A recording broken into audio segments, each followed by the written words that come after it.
Doctor के पास और गुरु के पास अपनी अकल नहीं लगानी चाहिए।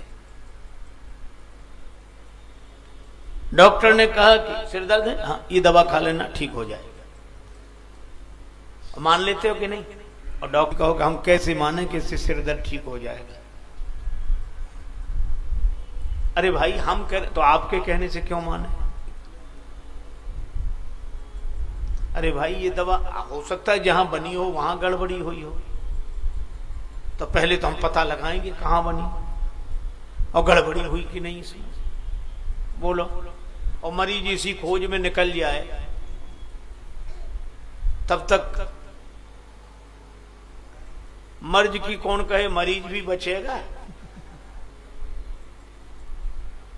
इसलिए ज्यादा अकल नहीं। कुछ लोग अकल लगाते हैं, गुरुओं से बहस कर, डॉक्टर से बहस करते। डॉक्टर ने कहा कि देखो ये चीजें मत खाना, और वो क्या कहे, अच्छा डॉक्टर साहब तो थोड़ी देर में आया, लौकी तो खा सकते, हाँ हाँ ठीक है, फिर उतनी फिर और मूंग की दाल छिलके वाली, हाँ वो भी खा सकते, फिर और परवल।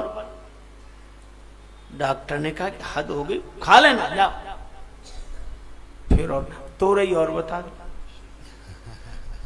उसने कहा कि हाँ तोरई भी थोड़ी देर, और टिंडा।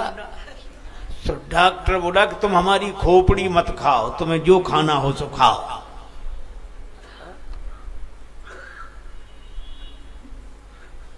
एक मरीज से डॉक्टर ने कहा कि हल्का भोजन किया करो। अब उसने लगाई अपनी अकल। डॉक्टर ने कहा हल्का भोजन, तो हल्का क्या? मिट्टी पानी में हो तो नीचे बैठ जाती, पानी ऊपर, तो मिट्टी से हल्का पानी मिट्टी के ऊपर तैरता है, और पानी से हल्का घी तेल पानी में डाल दो तो ऊपर तैरता रहता है। मिट्टी से हल्का पानी, पानी से हल्का घी तेल, और घी तेल से हल्की पूड़ी, वो तेल घी के ऊपर तैरती है, उससे हल्का क्या होगा? बोलो, ऐसा हल्का भोजन करे तो बचेगा मरीज। इसलिए गुरुओं के ज्ञान में भी अकल नहीं, विश्वास। सदगुरु वैद्य वचन विश्वासा। राम जी गुरुदेव के पास गए, गुरुदेव की महिमा है। श्री राघवेंद्र श्री सीता जी के पास शत्रुघ्न जी को छोड़ते हैं और गए, गुरुदेव के चरणों में प्रणाम किया। अवध के पूरे समाज को लेकर आए, शोकाकुल समाज।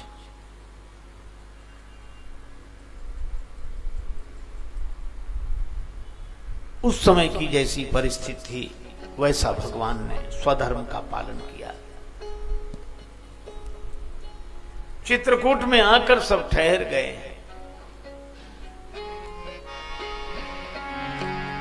और एक ही काम करते हैं चित्रकूट में रहकर अवधवासी।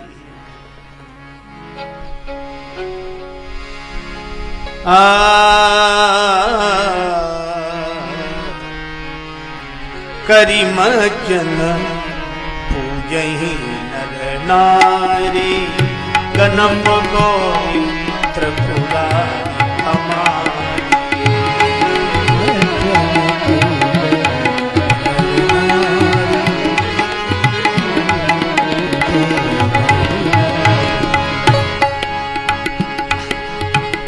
करिमचन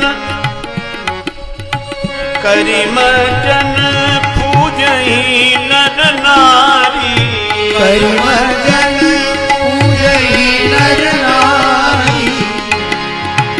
गणप गौरी त्रिपुरारी तमारी, गणप गौरी त्रिपुरारी तमारी।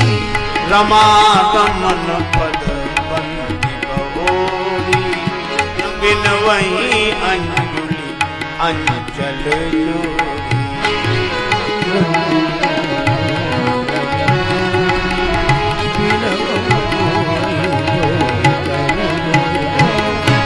राजा राम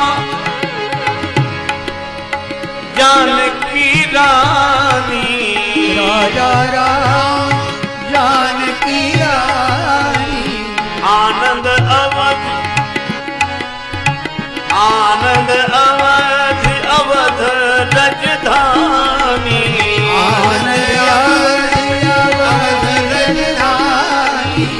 राजा जानकी रानी आनंद अवध रजधानी। राजा राम जानकी रानी आनंद अवध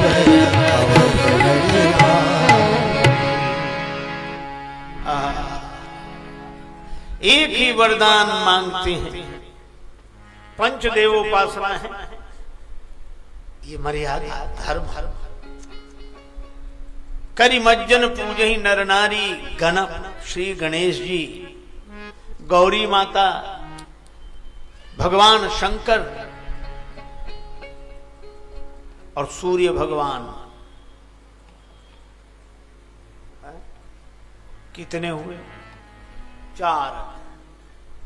और बाद में रमा रमन पद बंदी श्री लक्ष्मी नारायण भगवान। ये पंच देवोपासना हमारे यहां चलती है। और बिनवई अंजुलि अंचल जोरी, पुरुष अंजुलि हाथ फैलाकर भगवान से यही मांगते हैं पंचदेव उपासना के बाद। माताएं आंचल फैला के मांगती हैं, हमें और कुछ नहीं चाहिए। राजा राम जानकी रानी आनंद अवध राजधानी। श्री अवध में राम राज्य हो, सीता राम जी का राज्य हो, बस। हे प्रभु हर जन्म में मिले वास सरजू तीर का, हम सब अवध की हो प्रजा और राज्य हो रघुवीर का। एक ही इच्छा है, श्री अवध में राम राज्य हो। जहां राग द्वेष के कारण वातावरण बिगड़ गया है, वहां राम जी हो। कामद गिरी से बिनती करत सिया। श्री जानकी मैया कामदगिरी भगवान से विनती करती हैं, दीप जलाकर रखती हैं और विनती करती हैं। कामदगिरी से विनती करत सिया, कर कर दीपक दान, करी कर दीपक दान, करी कर दीपक के वियोगवा में राम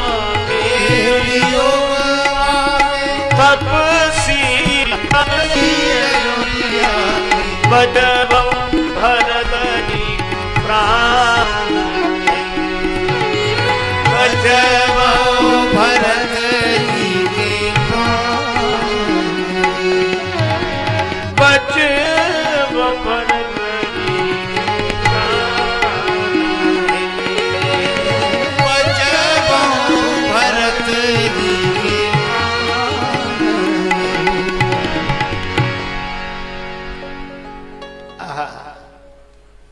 सीता माता प्रार्थना करते हैं राम जी के विरह में, जो अयोध्या के तपस्वी हैं, श्री भरत जी के प्राणों की रक्षा करना। और मुझे लगता है श्रद्धा सच्ची हो तो चमत्कार होता है। पलटू सीता राम सो दृढ़ कर कीजे प्रीति, और अपनी ओर निभाइए हार होए या जीत। किसी राज्य परिवार में एक बेटी का जन्म हुआ। बेटी बाल्यकाल से ही वैराग्य की बातें करती।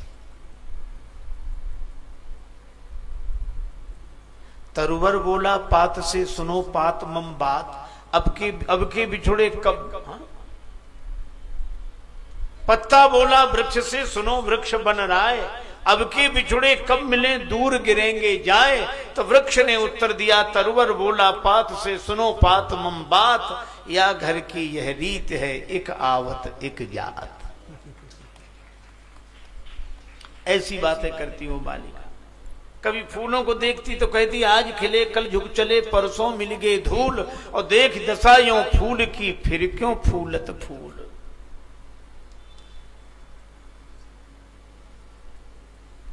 राजा ने उसका नाम बैराग्यवती रख दिया।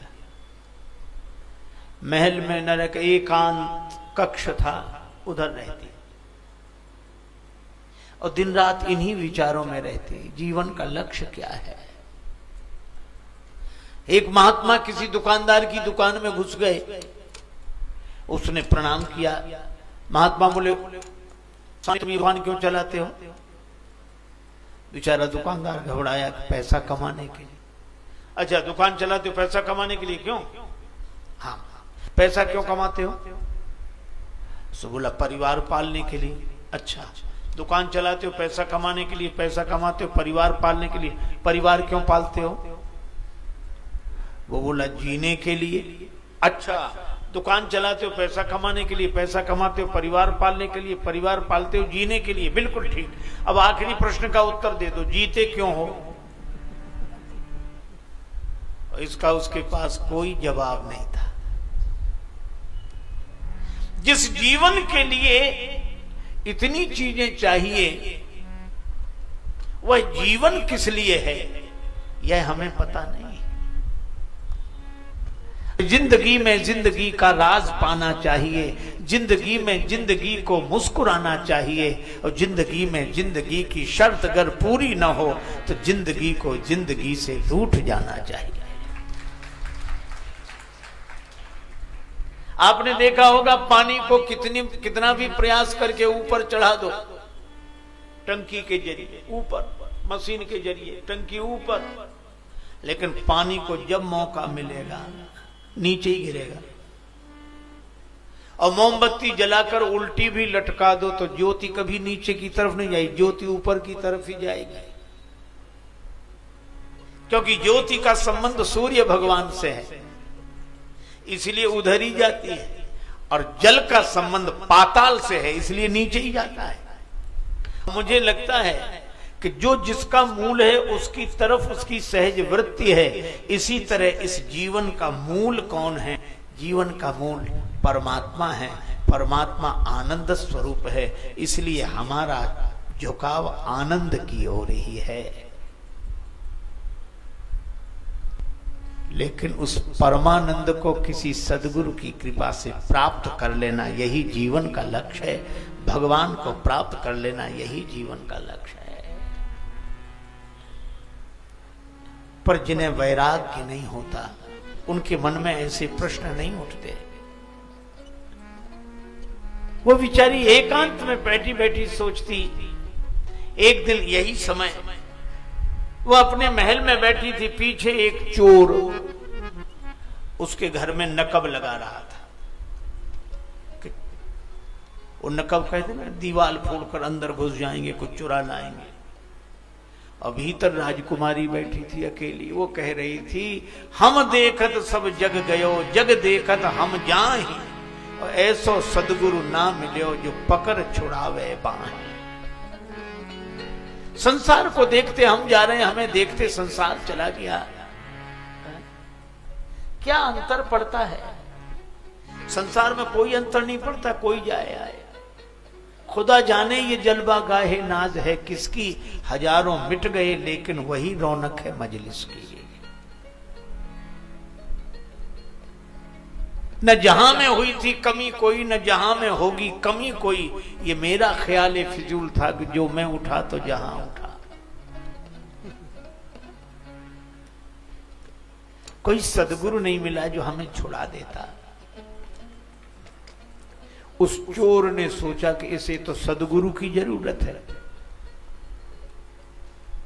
बेकार में नकब लगा रहा हूं, अकेली है,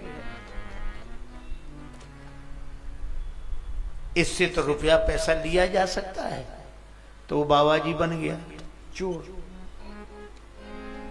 बाबा जी होने में कठिनाई है, साधु होने में जिंदगी लग जाती है, बनने में क्या कठिनाई? क्यों? घर में हुई खटपट, चलो गुरुजी के मठ पे, गुरुजी ने काठी चोटी मांग का, बेटा रोटी बन गए, क्या है? एक हमारे सज्जन थे, वो बराबर मुड़ते थे, हर हफ्ते मुड़े, और बल्कि हफ्ते में 2-2 बार मुड़े।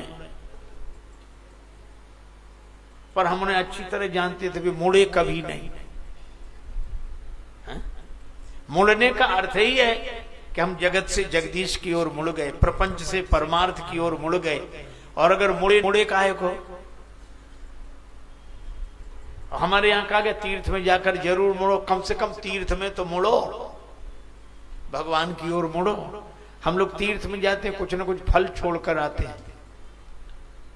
एक सज्जन हमें मिले, उनको हम प्रसाद दे रहे थे, केला, बोले वहां केला हम छोड़ दे। अरे ये तो ठीक है, लेकिन तीर्थ में जाकर फल है, उसका फल भी हम यही छोड़, हमें भगवान ने ये फल छोड़ना। तो मुड़ने का अर्थ है मुड़ना, और जब जब मन बदले तो फिर मुड़ना, बार बार मुड़ना। और एक सज्जन जो मुड़ते नहीं थे, एक दिन हमने उनसे एकांत में कहा, बिल्कुल हंसते हुए, हम कहा आप मुड़ते तो नहीं हो, मुड़ते बराबर हो। वो हंसकर बोले हम इसलिए थोड़े ही मुड़ते कि हम मुड़ गए। हमने कहा फिर? तो बोले मुड़ मुड़ाए 3 गुण सिर की मिट जाए खाज, और खान महाराज क्या है उसका? तो बनने में तो कोई ज्यादा देर लगती नहीं, ज्यादा से ज्यादा 15 मिनट फर बन गए। वो भी बन गया चोर, और बाबा जी के वेश में नारायण नारायण जो कहा, उस बिचारी वैराग्यवती ने देखा कि सदगुरु का स्मरण किया, और कोई सदगुरु आ गए, उसने नाम किया, जल पी। महाराज तो आप ही दीक्षा दे दो, हम त्यागी लोग हैं, हम लोगों की दीक्षा यहां तो होगी नहीं, वन में चलो दीक्षा लेना है। वैराग्यवती को तो भगवान से मिलने की लालसा थी, चल पड़ी। वे बने हुए बाबा जी बोले कि वो आभूषण रख लेना, कपड़े लत्ते रख लेना, सारा सामान। उसको आभूषणों से वैसे ही मोह नहीं था, सारे जेवर कपड़े लेकर गए। जंगल में गए, एक रस्सी निकाली उन्होंने अपने कमर में से, और उससे कहा बेटी खड़ी हो जाओ। वो पेड़ के पास खड़ी हो गई, और रस्सी से उन्होंने बांध दिया। अब तुम यहीं बंधी रहो, मैं आऊंगा, मैं जब तुम्हारा बंधन खोलूंगा तब तुम बंधन से मुक्त हो जाओगे। और वो आभूषण कपड़े अपड़े लेकर गए, काहे को मना उन्हें। लेकिन वैराग्यवती यों की त्यों खड़ी रही। दूसरे दिन राजा आया, खोजते खोजते कि बेटी तुम्हें यहां कौन बांध गया, ला मैं तेरे बंधन मुक्त करूं, महल में चल। वैराग्यवती ने कहा पिताजी प्रणाम है, पर गुरुदेव का बांधा हुआ बंधन मैं नहीं खुलवाऊंगा। राजा बोले ये गुरु नहीं, कोई धूर्त है, लुटेरा है, तुझे बांध गया है। आप कुछ भी कहें, मेरे लिए गुरु हैं, उन्होंने वो बांध कर गए। राजा ने कहा तो मर ऐसे चला आया, वो ऐसी खड़ी रही। आप आश्चर्य करेंगे, भगवान का आसन डोलने लगा। भगवान ने नारद जी से कहा कि पता लगाओ। सो नारद जी ने जो देखा समझ गए यही है। नारायण नारायण किया तो बेटी ने आंख खोली। मैं देवर्षि नारद प्रणाम किया हाथ जोड़कर, बेटी तुम्हें कोई बांध गया है धूर्त, देखो आज 3-4 दिन हो गए, मैं तुम्हें बंधन से मुक्त कर देता हूं। वो बेटी बोली नारद बाबा प्रणाम है, पर गुरुदेव का बांधा हुआ बंधन तो गुरुदेव ही खोलेंगे। नारद जी गए भगवान के पास कि महाराज वो नहीं मान रही है, कोई लुटेरा बांध गया। भगवान बोले चलो मैं चलता हूं। उस बेटी को भगवान का दर्शन हुआ। नारद जी ने कहा बेटी नेत्र खोलो, भगवान का दर्शन करो। और जो भगवान का तो हृदय प्रेम से भर गया। भगवान ने कहा बेटी तुम्हें मेरा दर्शन हो गया, यही जीवन का परम लक्ष्य है, अब मैं तुम्हें बंधन से मुक्त कर देता हूं। बेटी बोली भगवान प्रणाम है, लेकिन गुरुजी का बांधा हुआ बंधन तो गुरुजी ही खोलेंगे। ले भगवान भी हार गए। नारद जी से बोले इनके गुरुजी का पता लगाओ। नारद जी बोले कि आप कैसी बात करें, उनका क्या ठिकाना। लेकिन शिष्या है तो पता लगाना पड़ेगा। सो नारद जी नारायण करते, एक जगह वो उनका वही काम नकब लगा रहे थे वो, और नारद जी पास खड़े होकर बोले नारायण नारायण, और जो उसने देखा कांप गया। नारद जी बोले कांपो नहीं गुरुजी, चलो शिष्या को बंधन से मुक्त करो। अरे महाराज मैं धूर्त हूं, पापी हूं, मुझे क्षमा करो। बोले नहीं, वहां तो भगवान खड़े हैं, भगवान मुझे, हाँ गया, उसे भी भगवान का दर्शन हुआ। देखो भगवान के चरणों में गए। भगवान बोले गुरुजी बंधन से मुक्त करो शिष्या। बेचारे ने बड़ी लजाते हुए रस्सी खोली, और जैसी बेटी अलग खड़ी हुई तो बेटी ने एक ही बात कही, गुरु गोविंद दो खड़े काके लागू पाए, और बलिहारी गुरुदेव की जिन गोविंद दिया मिलाए। जिनको जन्म जन्म तक दर्शन नहीं होते, हमारे गुरुदेव ने उनको 7 दिन में ही मिला दिया है, चरणों में गिर गई। ये कहानी यह बताती है, बोलो श्रद्धा सच्ची कि सदगुरु सच्चे, मूर्ति सच्ची कि पुजारी सच्चे। इसलिए हमारे मन में भावना दृढ़ होनी चाहिए, श्रद्धा दृढ़ होनी चाहिए। यही चित्रकूट में पंचदेव उपासना करके मांग रहे हैं।